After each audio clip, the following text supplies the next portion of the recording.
गडचिरोली जिल्ह्यातील बाबुराव मसाजी सहारे उच्च प्राथमिक शाळा चामोर्शी येथे शाळेच्या पहिल्या दिवशी नवीन इयत्ता पहिलीत प्रवेश घेतलेल्या चिमुकल्या विद्यार्थ्यांचा स्वागत गावकरी व शिक्षकांच्या वतीने पुष्पगुच्छ देऊन करण्यात आले।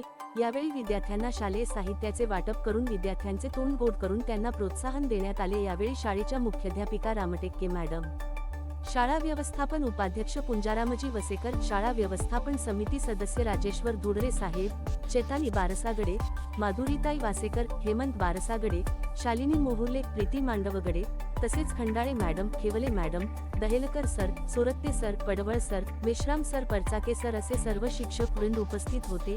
यावेळी विद्यार्थ्यांची गावातून फेरी काढण्यात आली। महाराष्ट्र लाईव्ह न्यूज पत्रकार मिलिंद बुरांडे, तालुका प्रतिनिधी चामोर्शी। आता गाडीवर मोबाईल नंबर नाही तर इमर्जन्सी QR कोड लावा, जे तुम्हाला अडचणीच्या वेळी मदत करेल।